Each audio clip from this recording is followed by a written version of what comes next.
you, Carrie. Can I go home now? No. Those of you that know me know this is not my favorite thing to do. But anyway, I'm here. And so I'm excited to be here, and I appreciate the invitation. And there's a reason that you won't know until at the end why it was important to have this presentation tonight prior to the November meeting. So with that, sorry, I have to put glasses on now because I'm an old geezer. But anyway, so protecting treasured landscapes on public lands, the Mud Flat Oolite dilemma. And who here has been to the Mud Flat Oolite? Oh my gosh. Wow, that's a lot. Okay, so. With you. Okay, so it is so spectacular. It is so special. So, and those of you that haven't been there will find out why as we go through the presentations. But for those of you that haven't been there, I don't know if I have any kind of a pointer. Does this thing work as a pointer, do you think? That top right button. Oh yeah, good. Okay, so this is this is the Snake River. There's Grandview, Bruno down here, and number 3 here is the Mud Flat Oolite Site. It's out along the backcountry byway that goes and loops around from Grandview, comes out at Jordan Valley if you go that direction. And here it is in the bigger scheme of things, Boise right here. So it's kind of down here in the salt desert shrub kind of country that I am very, very fond of. All right, so that's where it is. And Lake Idaho used to be 200 miles long and 35 miles wide, and encompasses the area here basically from over by Hagerman up towards Vail, Oregon. And that's why we have some of the unique formations that we have, diatomaceous earth, oolitic limestone, sandstone outcrops, all kind of cinders, well, not the cinder so much, but all of these very unique soils and habitats that support a lot of our rare plants. I was very lucky from 1987 to 2003 or something like that. I worked in Southwest Idaho on the BLM land in an area of about 6 million acres. So I was out in the field a lot. I think that was the good old days of the agency. Now there's fewer staff, there's a lot more paperwork, they don't get out that much. So it was really a very good time to, as a field person, to get out and explore. But this is the Lake Idaho and the area that it encompasses. And then this is a kind of a visual overlay of the foothills today with where the lake occurred, Lake Idaho. So up to about 3,800 feet elevation. Here's the Owyhee front, and Mud Flat is out in that area. So onward we go, and this is what some of the topography looks like out there. Very stunning, very incredible, dramatic, beautiful, not to everybody, but to a lot of people here, I think. This is a very beautiful and interesting landscape. And then these oolites or oolites, this is what they look like. This was a little photo with a cute little delphinium here, but the oolitic limestone is made of these small spheres called ooliths that are stuck together by calcium carbonate, wraps around the sand grains and forms these oolites. And I don't have a very good geology background. I can't explain these things, but this is kind of in a nutshell what this looks like.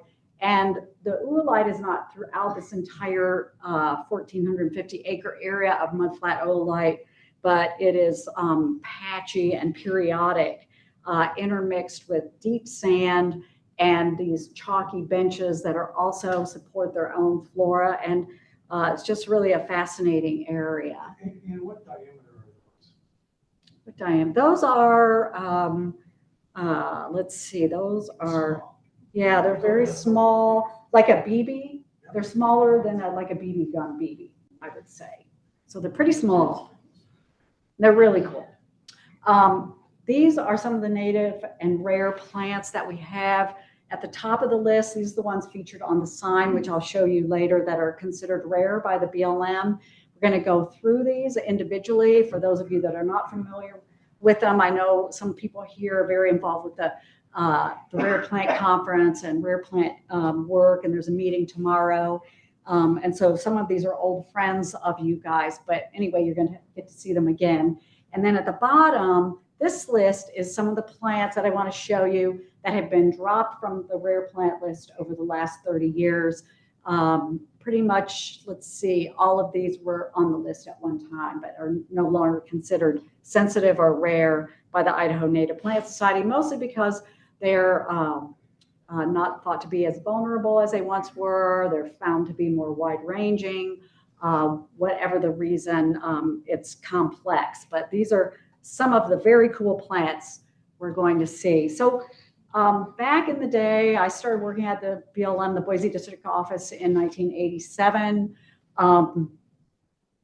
In 1992, there was a decision. Land management can be kind of boring, but there's a lot of bureaucracy. But there was a plan that was written in the early 1980s, and they needed to update that.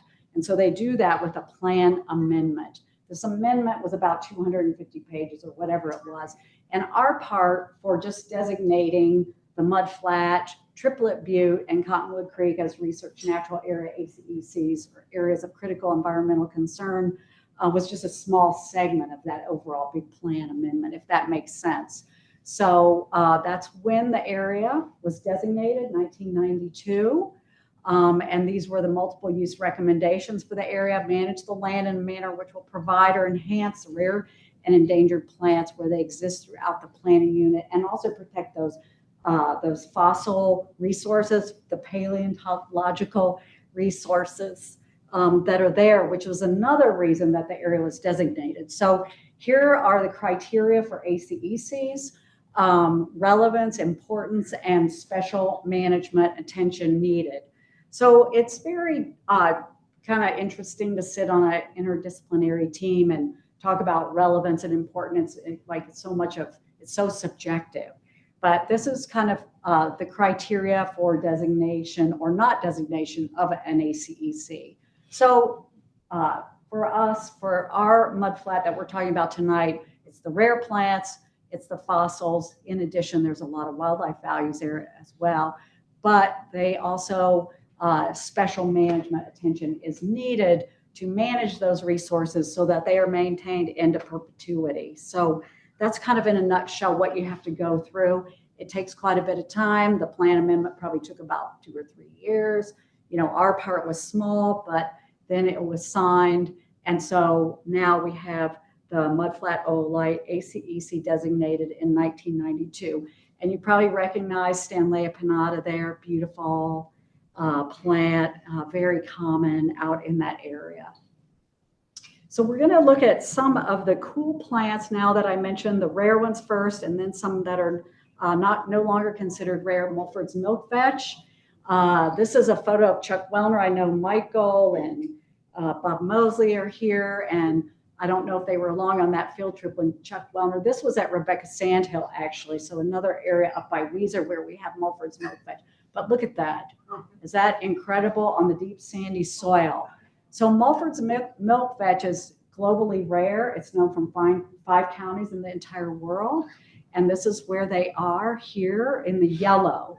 So this map, the green just shows Idaho and Oregon, but the yellow is the 5 counties where Mulford's milkvetch occurs. It's a beautiful little plant. It's up in the foothills. I love seeing it. Its global rarity is 2 because it is, again, only known from 5 counties. And this is some of the threats to this species. I don't remember where I took this photo, probably with Michael on one of our outings years ago, but threats are invasive plants, livestock grazing, OHVs, all the usual kind of suspects, but very interesting plant. This is not at the Mud Flat Oolite, but this is one of a challenge across the Owyhee front. This was closer to Murphy. And this is probably, I walked across the Owyhee front with some technicians in the mid-90s, I guess it was. And we had Mulford's milkvetch here and here. So this was probably a photo from 1998 or 7. I doubt it's there anymore.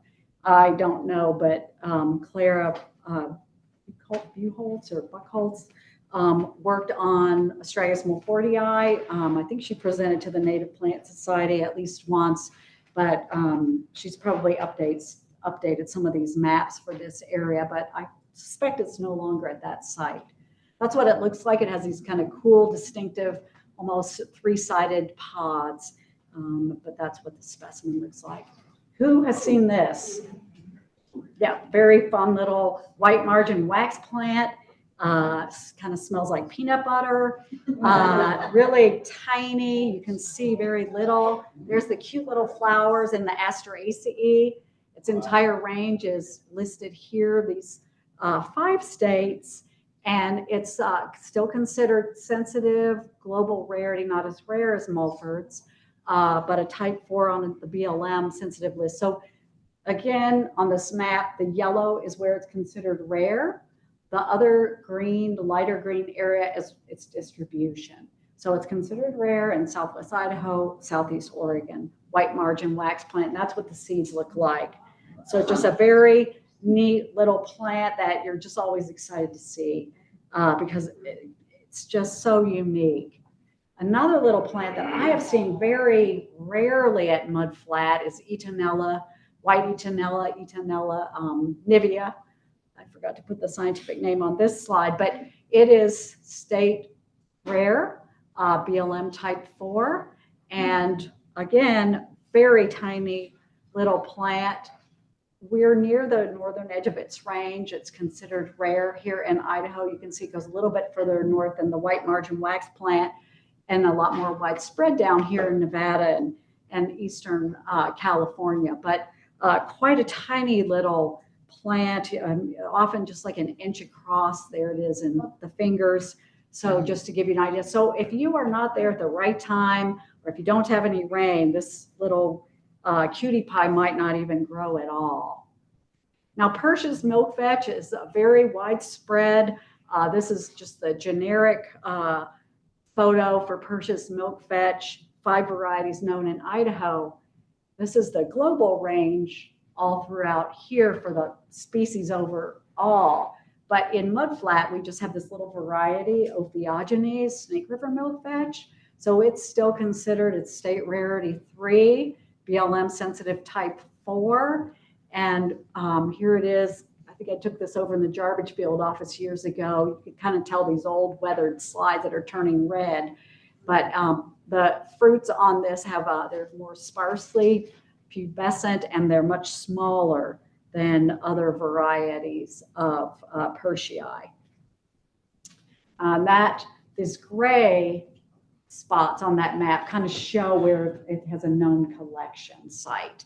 So for the Ophiogenes or Snake River milkvetch specifically. This is a really cool, who's seen cow pie or Shockley buckwheat variegatum? Probably a lot of you guys. Obviously this photo was not taken at Mud Flat since we have a sign there, but I did take this at the Oregon Botanical Garden in Twin Falls. So they have a great buckwheat bed at Eriogonum area that's dedicated just to growing Eriogonums. And here it is when it's in flower, very low growing. You can kind of see why it might be called, some people refer to it as cow pie buckwheat. This is what it looks like growing in its native habitat. There's 2 varieties. I'm not sure, they're not all recognized necessarily by Florida North America or NatureServe. I think the Native Plant Society still recognizes both varieties, but I might be kind of rusty on this information. But Shockley versus Picardii, but very unique. Packard's is the main one that you would see here at the Mud Flat Oolite.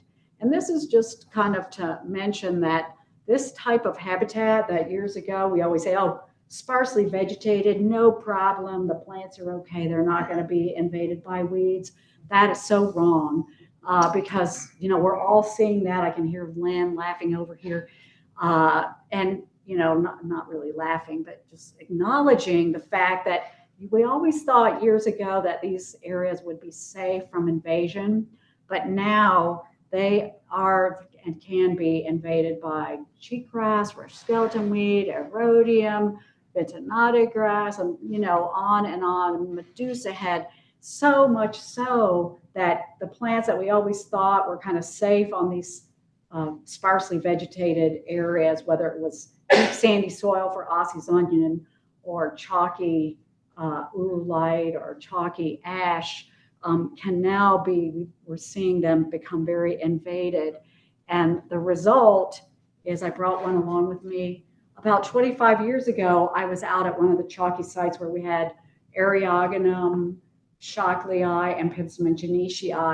And the whole area had burned up because it had been invaded by cheatgrass, and a lot of the Eriogonum died.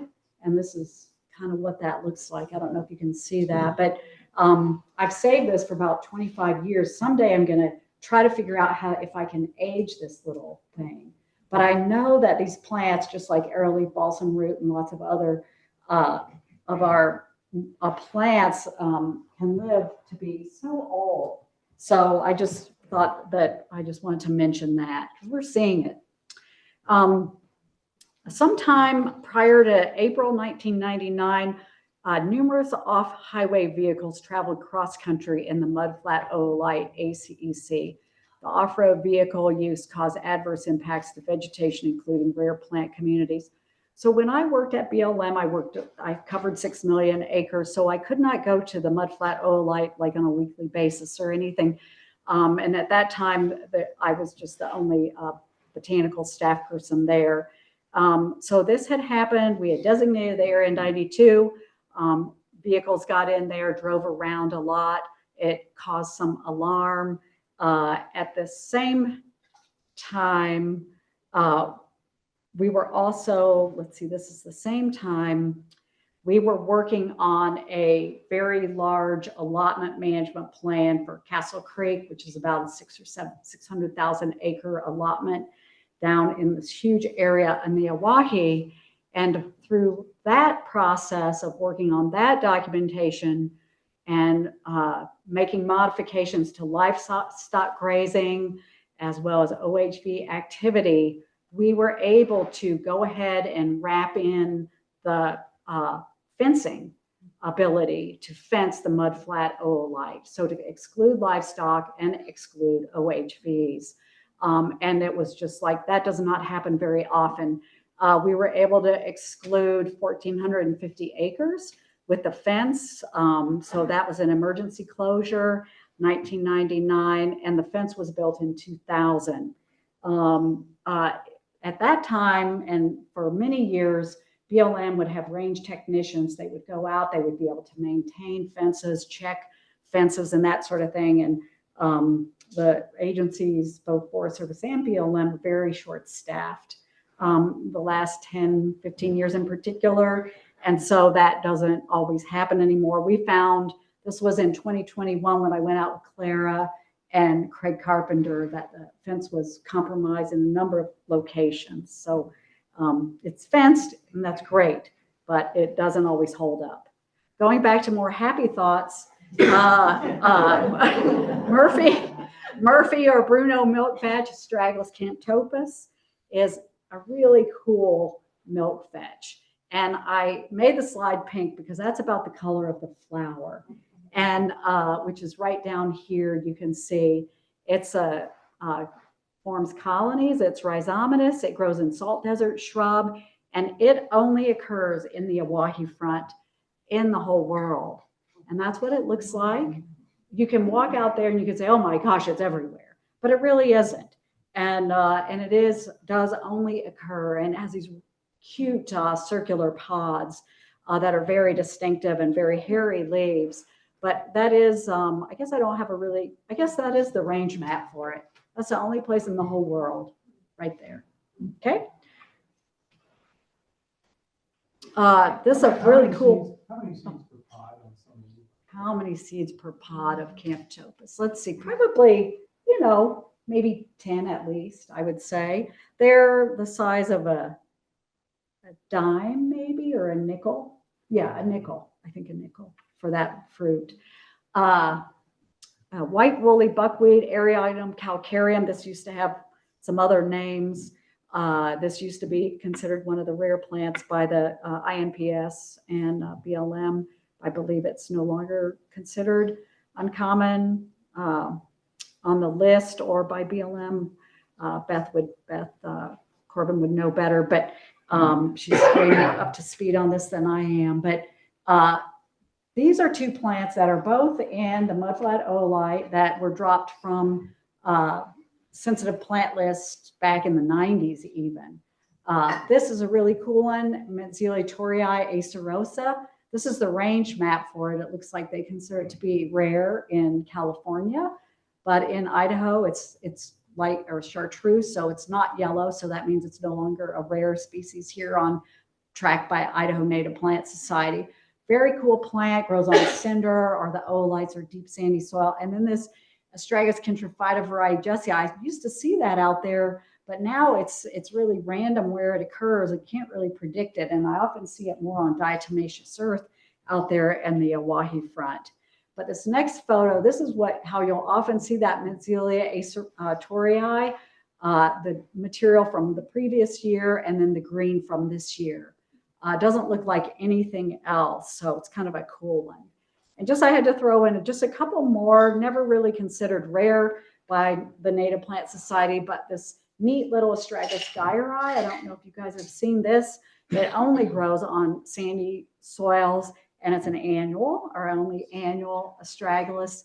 And then Astragalus tuanus, which is kind of a unique and beautiful plant that is a selenium accumulator, and it has these kind of bright pink flowers and very minimal leaves to it.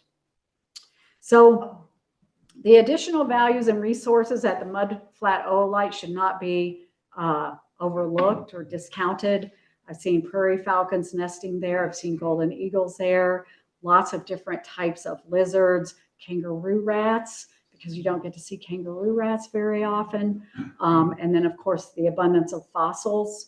And again, I don't know if it still is, but at one time it was the largest exclosure to exclude livestock in Southwest Idaho. But again, that could be old data.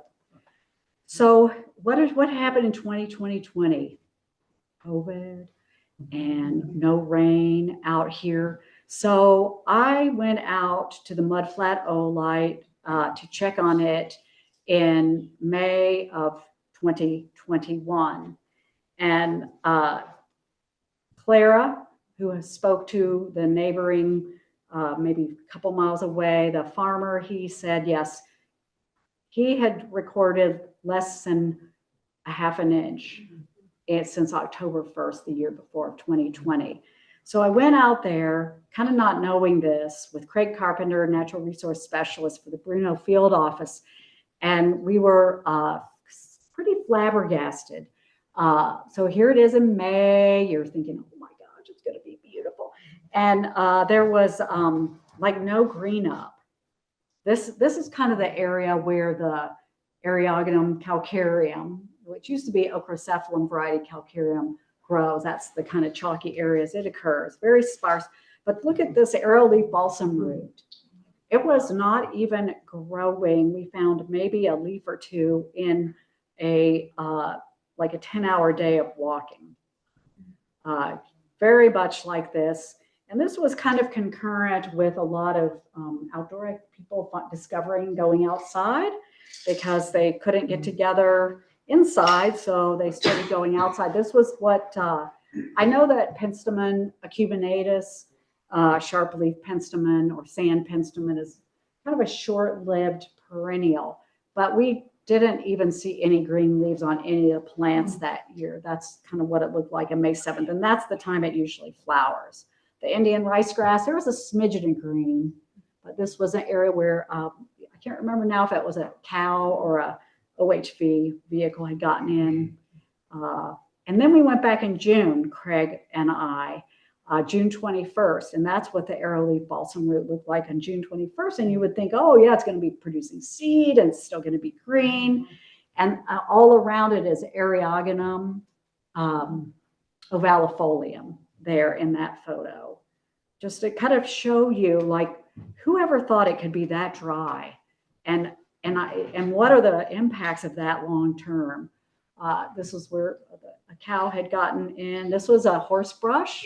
Many of you know Tetrademia, I think glabrata, and what it looked like on June 21st. Normally it would be very bright green.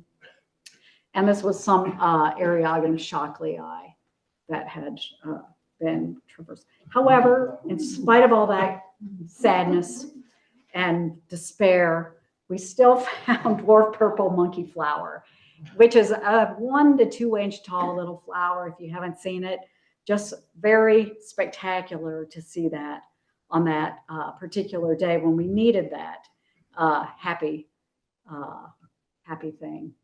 And then just to go back, and I put management in red. Management is very hard to talk about. It's hard to do. Red zone. So then in 2014-15, I had been gone from the BLM for over 10 years at this point, maybe 12, 13 years. And a recreation site or Shoe Fly Oolite Interpretive Trail was established. Prior to this happening, there had been no parking area, no signage, no real trail. Nobody went to the Mud Flat Oolite except, climbing under the fence and going out there, a few people to do birding or look at fossils or look at plants. So it was not very frequently visited.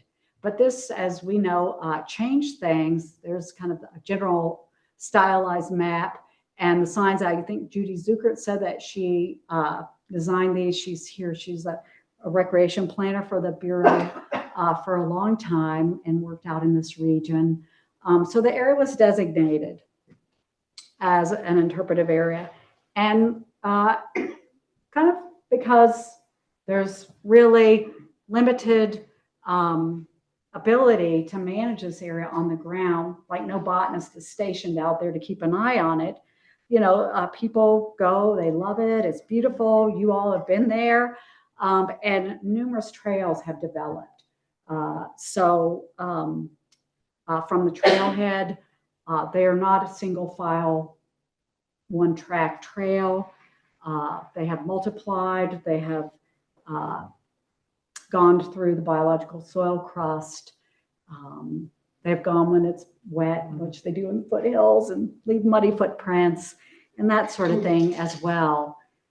So by the spring of 2020, and this is why Carrie or the board invited me to talk tonight, one of the reasons, the Owyhee chapter was concerned and contacted the BLM over our concerns of uncontrolled use in the Mud Flat Oolite and the impacts to the rare plants. So the Owyhee chapter wrote letters at least 4 different times over between 2020 and 2022 about what to do in this area. There's Craig Carpenter, who has assisted me, as I mentioned many times, on mapping the areas and mapping impacts and that sort of thing. Some signage has lasted better than others. We've had some tours with managers. This was a trip in early December. The famous Carolyn Morris, who is no longer, look at that. There she is. What a trooper out there on a cold December day with managers talking about management of the area. She was a board member of Owyhee for a long time. So it's been interesting process. The BLM is supposed to be working on an EA to solve some of these problems, but it's a low priority. In the meantime, these gals were out there one day with buckets and shovels and pickaxes so that they could dig in the rocks. And then we have people sliding down on however that was made. More signage to try. They have in the last few years put up more signs to try to keep people from just climbing up through the rare plant habitat and through the loose soil. But it has been challenging.